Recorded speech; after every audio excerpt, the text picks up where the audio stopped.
morning, students. Good morning, sir. Good morning, sir. Good morning, sir. Good morning, sir.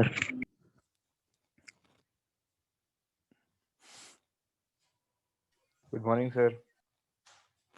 Good morning, sir.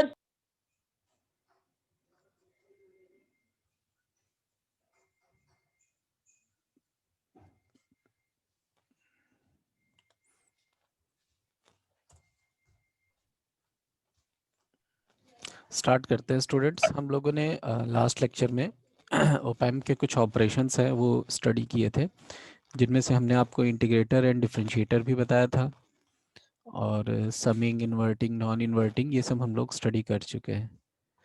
तो ये integrator and differentiator के notes भी हैं, इनको हम क्लासरूम में शेयर कर देंगे। एंड आज हम लोग इसके आगे का जो टॉपिक है वहाँ से स्टार्ट करेंगे।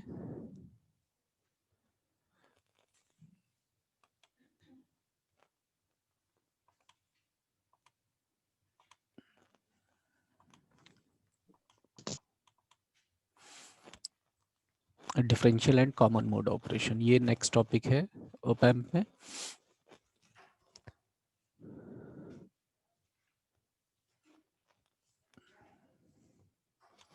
तो differential and common mode operation में हम ये देखेंगे कि इन केस हम डिफरेंशियल सिग्नल अप्लाई कर रहे हैं अपने ओपैम्प के इनपुट्स में, एंड कॉमन मोड सिग्नल्स भी हैं, क्योंकि जो आउटपुट आता है वो आउटपुट दोनों ही केसेस के लिए आता है, कंबाइन आउटपुट आता है, मींस डिफरेंशियल आउटपुट भी आता है और कॉमन मोड आउटपुट भी आता है।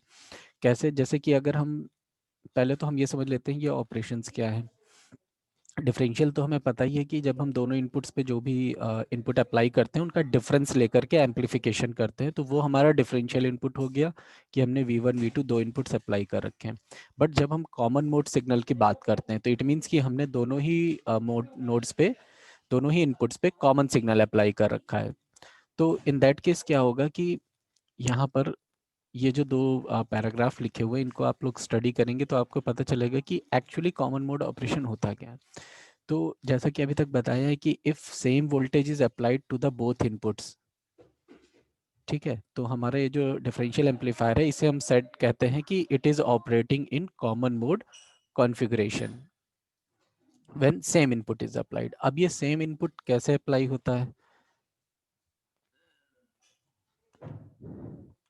ये जो सेम इनपुट होता है, क्योंकि इंटेंशनली हम नहीं अप्लाई करते हैं, जनरली ये जो डिस्टरबेंस सिग्नल होते हैं, मतलब कि जैसे कि नॉइज सिग्नल हो गए, जो अनवांटेड सिग्नल्स होते हैं, उन सिग्नल्स को हम कहते हैं नॉइज सिग्नल्स। तो ये जो सिग्नल्स होते हैं ये जनरली जो नॉइज आती है, जैसे कि कभी कभी आप लोग फ़ोन पे भी बात करते हैं तो कुछ अजीब सी आवाज़ आने लगती है, तो उसको हम कहते हैं नॉइज। ये कुछ अनवांटेड सिग्नल होते हैं या डिस्टर्बिंग सिग्नल्स इनको हम कहते हैं। तो अगर किसी भी प्लेस पे कोई नॉइज एक्सटर्नली आ रही है, मान लीजिए जैसे यहाँ पर भी हमने ये अपना सर्किट ओपैम्प कनेक्ट कर रखा है और यहाँ पर कहीं कोई नॉइज है, तो नॉइज के केस में क्या होगा, नॉइज दोनों ही इनपुट्स पे एक साथ अपीयर होगी, क्योंकि किसी भी प्लेस पे इन केस अगर नॉइज है तो इट मीन्स कि नॉइज इक्वली डिस्ट्रीब्यूटेड होगी। ये हम अज्यूम करते हैं कि अगर कहीं पर भी नॉइज प्रेजेंट है तो it must be equally distributed. तो जब इक्वली डिस्ट्रीब्यूटेड नॉइज है तो अगर हमारे पास में दो इनपुट सिग्नल्स हैं जिसमें हम अपने इनपुट्स अप्लाई कर रहे हैं, तो इन दैट केस जो नॉइज भी आ रही होगी, नॉइज भी बोथ इनपुट्स में इक्वली अप्लाइड होगी। तो इन दैट केस हम ये कहते हैं कि अगर नॉइज आई है, इक्वली अप्लाई है, तो इट मीन्स दोनों ही नोड्स पर कॉमन सिग्नल अप्लाई हुआ है। तो इस केस को हम कहते हैं common mode input signal.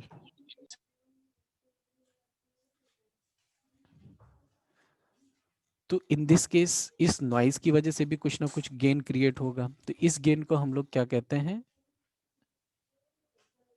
Common mode gain.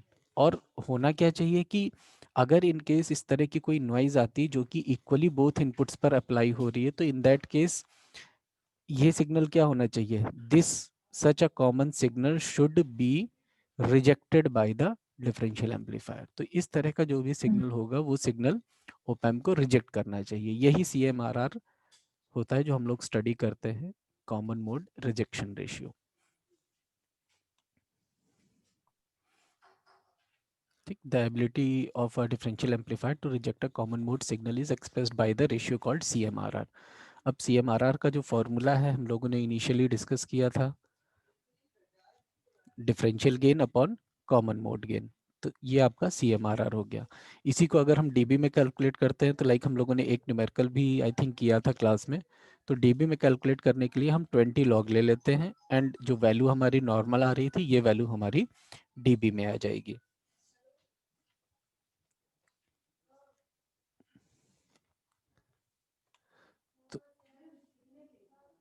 तो आइडियली क्या है, the common mode voltage gain is 0, hence ideal value of CMRR is infinite. The output voltage can be expressed. अब अगर हम आउटपुट वोल्टेज, जैसे कि अभी हमने आपको बताया कि जो आउटपुट वोल्टेज होगा वो दोनों वैल्यूज की वजह से होगा, जो डिफरेंशियल इनपुट होगा उसकी वजह से भी और जो कॉमन इनपुट यानी नॉइज होगा उसकी वजह से भी। तो अगर दो इनपुट्स की वजह से आउटपुट आ रहा है तो सुपरपोजिशन थ्योरम के अकॉर्डिंग इंडिविजुअल अगर हम कैलकुलेट करेंगे तो दोनों ही आउटपुट्स को हम ऐड कर देंगे and we can calculate overall output. तो एक आपका डिफरेंशियल गेन की वजह से आउटपुट आ जाएगा और एक आपका कॉमन मोड की वजह से आउटपुट आ जाएगा। तो डिफरेंशियल गेन की वजह से आउटपुट क्या आएगा, VID मल्टीप्लाइड बाई AID, और कॉमन मोड की वजह से क्या होगा, जो कॉमन मोड सिग्नल है input signal and multiplied by gain, क्योंकि हम जब AID की वैल्यू लिखेंगे AID, तो AID will be equals to Vout upon VID। इसी तरह से जब हम ACM की वैल्यू लिखेंगे तो वो क्या होगा, VCM अपॉन V आउटपुट। तो एक हमारा V01 हो जाएगा और सेकंड हमारा हो जाएगा V02 अपॉन VCM। ये वैल्यू हमारी हो गई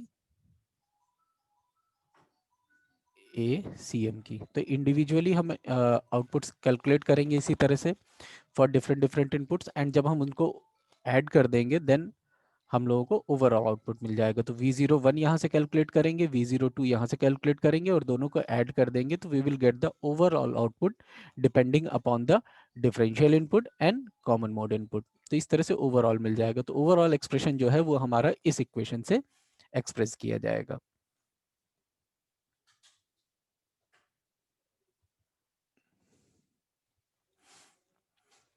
अब थोड़ा सा इस इक्वेशन को हम लोग अगर रीअरेंज करेंगे, जैसे कि AID यानी फर्स्ट टर्म को अगर हम कॉमन यहाँ से निकाल लेंगे तो फर्स्ट टर्म 1 हो जाएगा, सेकंड टर्म में क्या होगा, ये जो टर्म है ये आपका डिनोमिनेटर में आ जाएगा।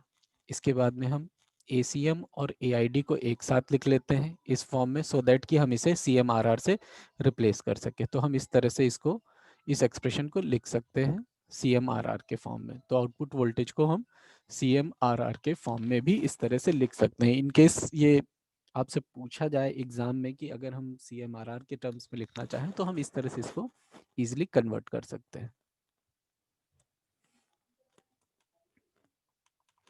अब जैसे कि हम कॉमन मोड सिग्नल की बात कर रहे थे, तो common mode signal noise signal हो गया जो दोनों पे ही अप्लाइड है। तो जो कॉमन मोड सिग्नल की वैल्यू होगी वो क्या होगी, V1 और plus V2 and it will be equals to twice of VCM यानी जो इनपुट वोल्टेज है। तो VCM को हम लिख सकते हैं V1 प्लस V2 अपॉन 2 और VID को हम लिखते हैं V1 माइनस V2। इस तरह से हम दोनों ही इनपुट सिग्नल्स को लिख सकते हैं।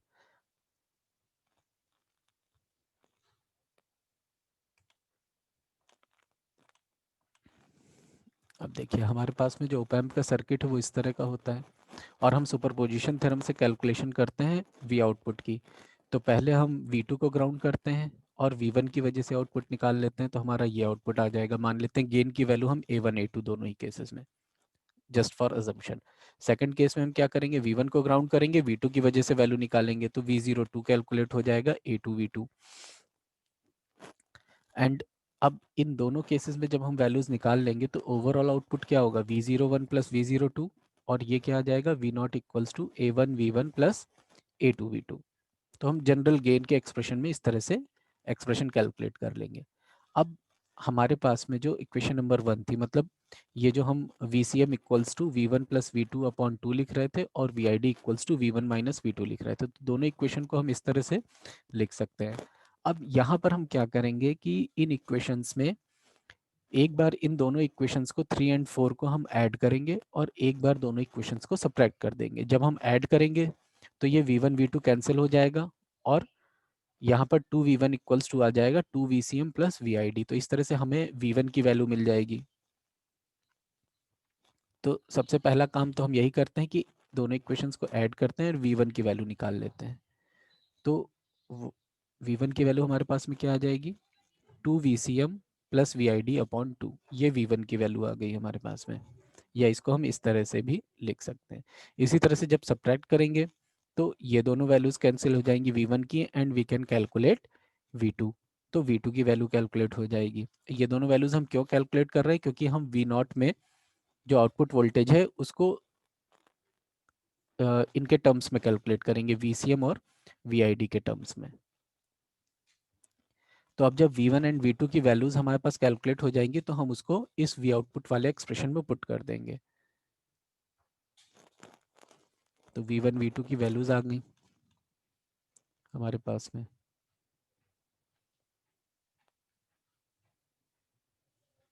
ठीक है, ये इक्वेशन नंबर 6 होगी आपकी, ये गलती से 4 लिख गया है। ठीक है, तो एक वैल्यू हमारे पास में V1 की आ गई, एक V2 की आ गई। इन दोनों वैल्यूज को देखिए हमने उसी इक्वेशन में पुट कर दिया सॉरी, V0 वाले इक्वेशन में। तो जैसे हम V0 वाली इक्वेशन में पुट कर देंगे, A1 मल्टीप्लाइड बाई ये V1 की वैल्यू हो गई, A2 मल्टीप्लाइड बाई V2 की वैल्यू हो गई। बस इसको थोड़ा सा सॉल्व कर लेंगे एंड जो एक्सप्रेशन हमने अभी ऊपर लिखा था वो यहाँ पर से डेराइव हो जाएगा। देखिए, ठीक है, बस रीअरेंज कर रहे हैं। हमने क्या किया, इस इक्वेशन को ओपन कर दिया, A1 से मल्टीप्लाई कर दिया, इसको हमने A2 से मल्टीप्लाई कर दिया ब्रैकेट्स ओपन करके। उसके बाद में VID अपॉन 2 का टर्म हमारे पास में एक आ जाएगा और एक टर्म आ जाएगा VCM का। तो हम VID अपॉन 2 कॉमन लेंगे, A1 माइनस A2 आ जाएगा। VCM कॉमन लेंगे तो A1 प्लस A2 आ जाएगा। ये आपका VID अपॉन 2 है। ठीक है, तो इस तरह से हम कैलकुलेशन कर लेंगे। तो यहाँ पर इस 2 को हम कहाँ अंदर ब्रैकेट के ले आएंगे, तो VID A1 minus A2 upon 2 और VCM A1 प्लस A2 आ जाएगा। तो अब यहाँ पर से जो हम देख रहे हैं, तो यहाँ पर हमारा जो गेन है, ये जो वैल्यू है A1 minus A2 upon 2, this is AID यानी डिफरेंशियल गेन, और A1 प्लस A2 हमारा क्या है, कॉमन मोड गेन। तो इन दोनों को जब हम इस तरह से पुट कर देंगे तो हमारी जो इक्वेशन है जो हमने ऊपर लिखी थी, V0 equals to AID VID plus ACM VCM, ये यहाँ पर से हमारे पास आ जाएगा। तो ये डिफरेंशियल मोड और कॉमन मोड ऑपरेशन में ये चीज़ हम देखते हैं कि जो ओवरऑल आउटपुट वोल्टेज होता है, this overall output voltage is sum of output with differential input and output with common mode input. तो दोनों आउटपुट्स के सम के इक्विवेलेंट होता है।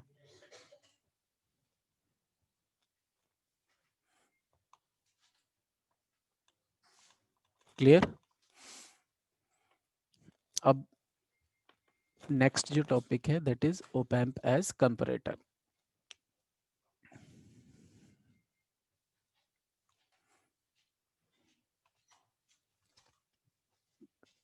तो कंपैरेटर में बेसिकली क्या होता है कि हम इस ऑपरेशनल एम्पलीफायर को हम कंपैरेटर की तरह यूज कर सकते हैं, means for comparing input voltages. और कंपेयरिंग में क्या होता है कि हम यही कंपेयर करते हैं कि कौन सा वोल्टेज ग्रेटर है या कौन सा वोल्टेज स्मॉलर है। तो इस चीज़ को हम ओप एम्प के थ्रू कंपेयर करके ये देख सकते हैं कि कौन सा इनपुट हमारे पास में हायर है या लोअर है। इस चीज़ को हम यहाँ से कंपेयर कर सकते हैं, क्योंकि ओप एम्प पे हमारे पास में दो इनपुट्स हैं। तो एक इनपुट को हम रेफरेंस सिग्नल बना देते हैं और सेकंड में हम इनपुट अप्लाई करते हैं। उसके बाद फिर हम उसके वर्किंग को देखते हैं कि किस तरह से वो कंपेयर कर रहा है रेफरेंस वोल्टेज के अकॉर्डिंग। तो इनपुट सिग्नल को रेफरेंस वोल्टेज से ऑपरेशनल एम्पलीफायर कंपेयर करता है एंड आउटपुट पे हमें ये बताता है कि which of the input is greater और स्मॉलर। तो यहाँ पर हमारे पास में बेस्ड ऑन अप्लाइड वोल्टेज, मतलब हम इनपुट वोल्टेज को किस पर अप्लाई कर रहे हैं उसके बेसिस पर दो तरह के कंपैरेटर्स हैं। एक हमारे पास में इन्वर्टिंग कंपैरेटर है और एक नॉन इन्वर्टिंग कंपैरेटर। तो सबसे पहले हम नॉन इन्वर्टिंग कंपैरेटर देख लेते हैं।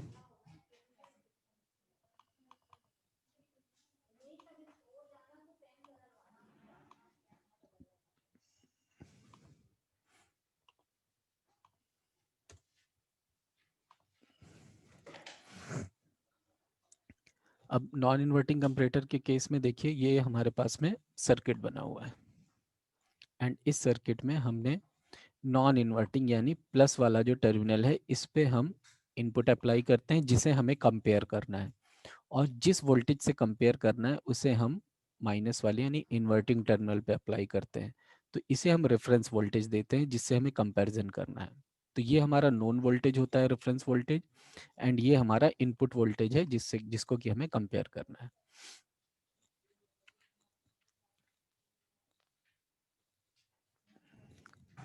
डायोड्स जो है यहाँ सिर्फ और सिर्फ प्रोटेक्शन के लिए लगे हुए होते हैं सो दैट कि इसको प्रोटेक्ट कर सके ओप एम्प को।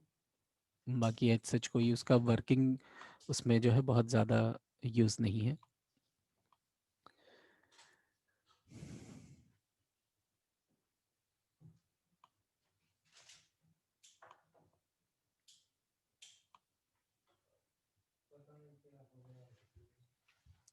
कंपैरेटर को बताने से पहले हम एक टॉपिक आपके साथ और डिस्कस कर लेते हैं। बस एक सेकंड होल्ड करिएगा।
आशीष आगे खाना खा लेते।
बुक में भी मिल नहीं रहा है तो हम आपको बाद में इस चीज़ को शो कर देंगे। अभी हम आपको बोर्ड पे बता दे रहे हैं तो आप इसको ज़रा ध्यान से देखिएगा।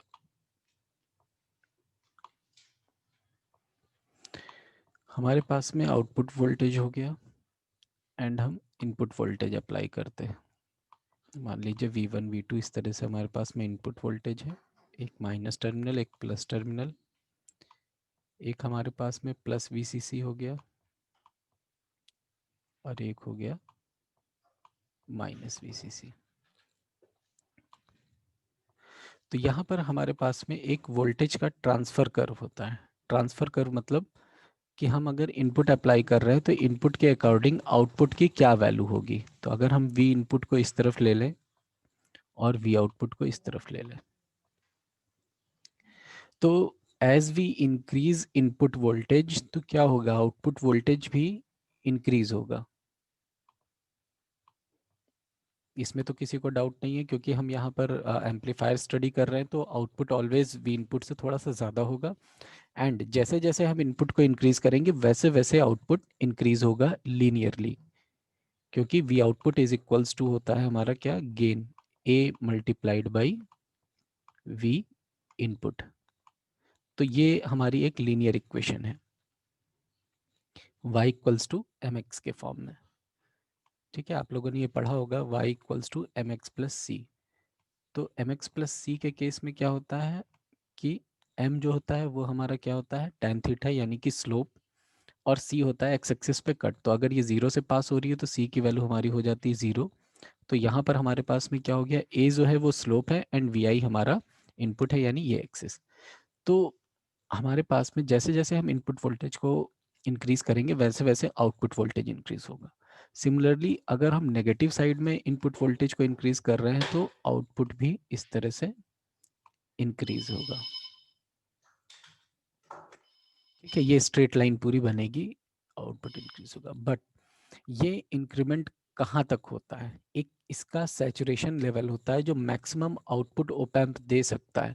मींस ये इनपुट इंक्रीज करते करते up to a certain limit ये इंक्रीज होता है, आफ्टर दैट इसकी वैल्यू जो है वो कांस्टेंट हो जाती है।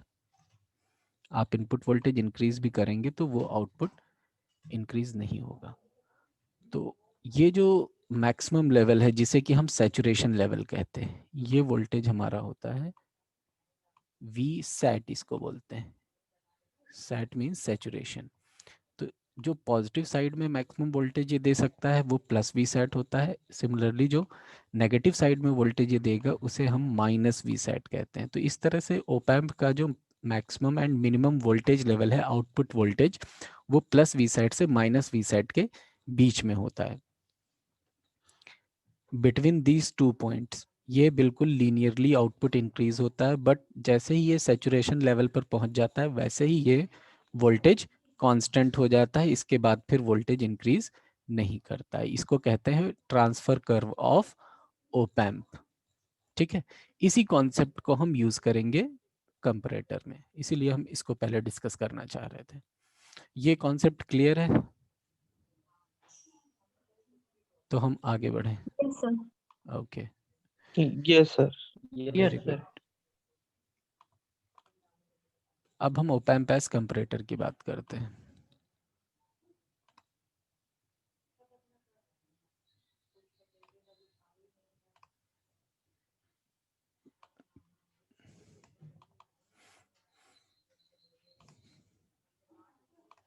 ये वी सेट की वैल्यू होती है। वी सेट को हम किस तरह से कैलकुलेट करते हैं, V sat is 0.6 of VCC।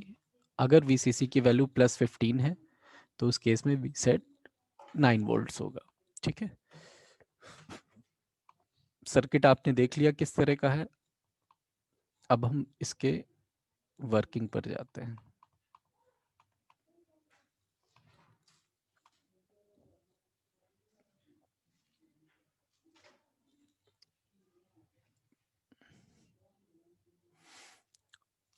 आपको ये दिख रही होगी वेव फॉर्म। तो वेव फॉर्म में क्या है हमारे पास में, देखिए ऑल्टरनेटिंग वोल्टेज है इसी तरह का। हमने जो V इनपुट अप्लाई किया है वो ये V इनपुट अप्लाई किया हुआ है इस तरह से, ये ऑल्टरनेटिंग वे में। और जो हम V रेफरेंस अप्लाई करते हैं ओप एम्प में, ये V रेफरेंस हमारी कोई मान लेते हैं हम, ये पॉजिटिव वैल्यू हमारी ये है। तो ये देखिए ये जो डॉटेड सिग्नल है, ये डॉटेड सिग्नल आपका इस तरह से इस रेंज में है। अब ओप एम्प के केस में क्या होगा, ये वैल्यू V इनपुट जब एक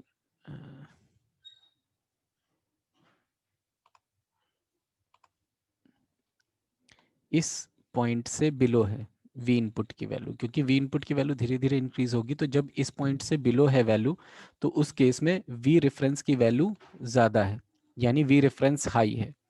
और जैसे ही इस पॉइंट के ऊपर वैल्यू वी इनपुट की चली जाएगी इस रेंज में, तो इन दिस रेंज क्या होगा, वी इनपुट की वैल्यू हमारे पास ज़्यादा होगी।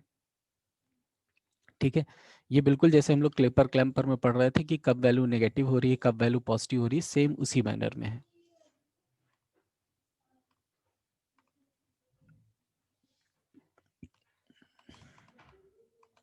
अब हम आउटपुट वेव फॉर्म देखते हैं। तो यहाँ पर हम इसको सैचुरेशन मोड के अकॉर्डिंग देखते हैं कि सैचुरेशन वोल्टेज के अकॉर्डिंग। तो अब इस केस में क्या होगा, जब यहाँ पर इस रेंज में इनपुट वोल्टेज है, तो इन दिस केस जो वोल्टेज हाई होगा वो वोल्टेज होगा वी रेफरेंस वोल्टेज, मतलब जो नेगेटिव टर्मिनल का वोल्टेज है, यानी कि इन्वर्टिंग टर्मिनल का वोल्टेज, क्योंकि वी रेफरेंस को हमने किस टर्मिनल पे अप्लाई किया है, इन्वर्टिंग टर्मिनल पे। तो जब इन्वर्टिंग टर्मिनल का वोल्टेज ज़्यादा है, तो इट मीन्स कि अगर हम डिफरेंस वोल्टेज कैलकुलेट करेंगे वी आई डी, तो वो क्या आएगा, नेगेटिव आएगा।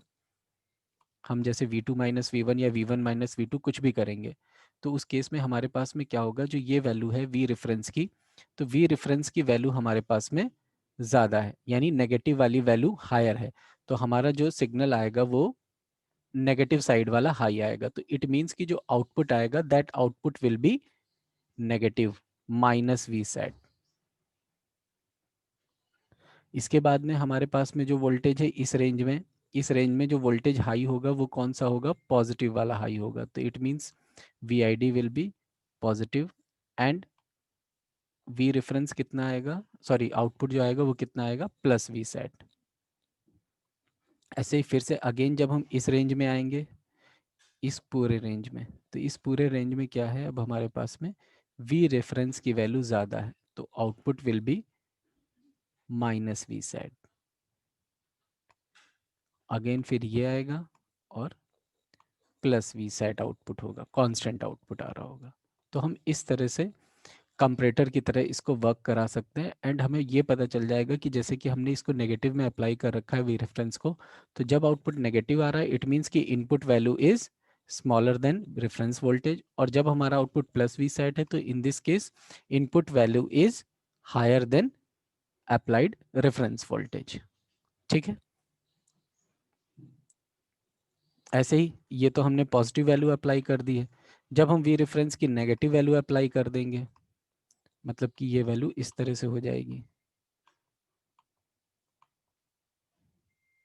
तो अगेन अब इस केस में क्या होगा, वी आई एन की वैल्यू इस कंप्लीट रेंज में हाई होगी, तो इस कंप्लीट रेंज में प्लस वी सेट आएगा, एंड जब इस रेंज में वी आई एन की वैल्यू कम है तो माइनस वी सेट आएगा।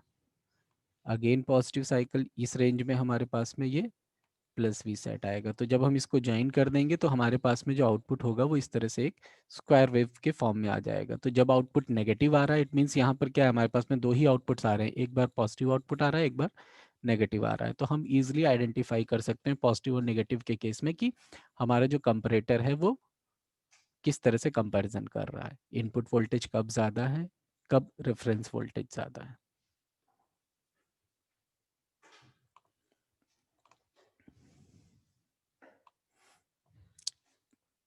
क्लियर है या फिर इसको दोबारा एक्सप्लेन करने की ज़रूरत है? वर्किंग यहाँ पर कंप्लीट लिखी हुई है।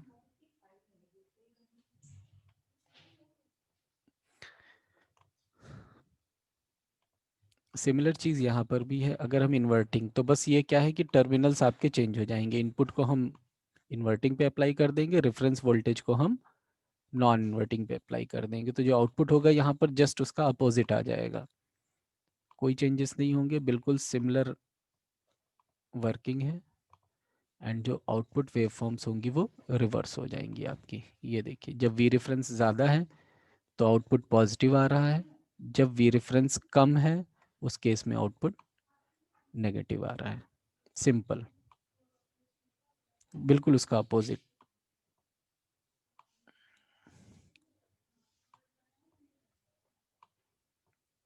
इस तरह से, तो इस तरह से ओप एम्प को हम कंपैरेटर की तरह यूज कर सकते हैं। बस हमको ये करना होगा कि एक रेफरेंस सिग्नल को यूज करना होगा, और डिपेंडिंग अपॉन कि हम इनपुट को किस टर्मिनल पे अप्लाई कर रहे हैं, हम उसको इन्वर्टिंग या नॉन इन्वर्टिंग नेम दे देते हैं। Excuse me sir. Yes. Sir second wave form एक बार प्लीज एक्सप्लेन कर दीजिए। इसमें की या उसमें की? सर ऊपर वाले की। ठीक है, दोनों को कंपेयर करेंगे, आपको अपने आप समझ में आ जाएगा। इस केस में अगर हम रेफरेंस वैल्यू को कंपेयर करेंगे हमारे इनपुट सिग्नल से, तो जब हम रेफरेंस वैल्यू को कंपेयर कर रहे हैं तो इन दिस कंप्लीट रेंज, ये जो हमने ग्रीन से हाईलाइट कर रखा है, इस रेंज में जो इनपुट वोल्टेज है वो इनपुट वोल्टेज हायर है compare to reference voltage, and output जो आएगा वो हमारा प्लस वी सेट आ जाएगा। एंड जब हम इस रेंज में आएंगे, नेगेटिव रेंज में, तो इस रेंज में जो इनपुट है वी इनपुट, ये हमारा वी रेफरेंस से कम है। इन दिस केस आउटपुट हमारा आ जाएगा माइनस वी सेट। उसके बाद में फिर ये जो रेंज आएगी हमारी, अगेन हमारे पास में जो वी इनपुट है इसकी वैल्यू हाई है, और आउटपुट आएगा प्लस वी सेट इस रेंज में। यहाँ पर ये जो डॉटेड लाइंस हैं इनका बहुत इंपॉर्टेंस रहता है। जब तक आप ये डॉटेड लाइंस क्लियरली यहाँ पर इंडिकेट नहीं करेंगे, आपका जो आउटपुट होगा वो आउटपुट क्लियर नहीं आएगा। और ये हम डॉटेड लाइंस, यही जो जहाँ पर ये वी रेफरेंस क्रॉस कर रहा है, इस पॉइंट से हम डॉटेड लाइंस को ड्रॉ करते हैं।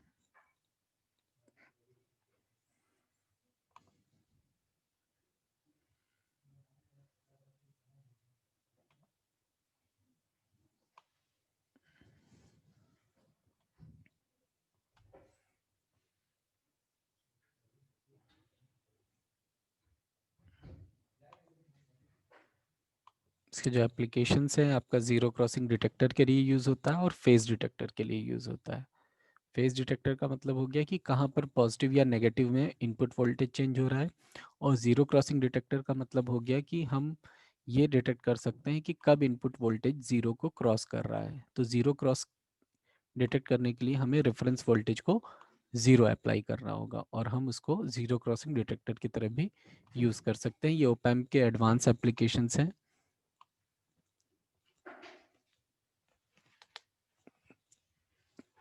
क्लियर है यहाँ तक? कोई टॉपिक में दिक्कत हो तो हम उसको दोबारा रिपीट कर लें, या फिर हम आगे बढ़ सकते हैं।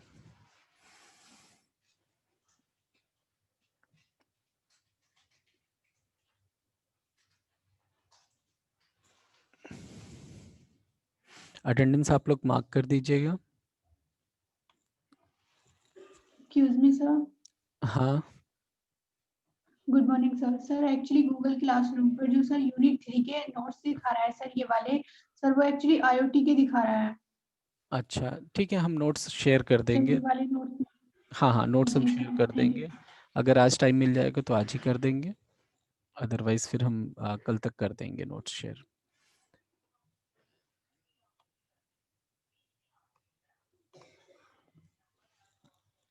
तो फिर यही फिनिश करते हैं, क्योंकि अब 1 मिनट रह गया है, तो आई डोंट थिंक कि हम नेक्स्ट टॉपिक को स्टार्ट कर सकते हैं। सर हाँ जी Akash. Good morning. Good good morning sir. Morning, good morning. Sir जब हम लोग ने सर पॉजिटिव फीडबैक सर्किट पढ़ा था, हम्म तो सर उसमें जो वी नॉट की वैल्यू थी, तो सर वो इंक्रीज करती जा रही थी हम्म साइमल्टेनियसली हर बार हम्म में। तो सर हम्म। वो भी सर वी सैचुरेशन तक ही इंक्रीज करनी चाहिए थी।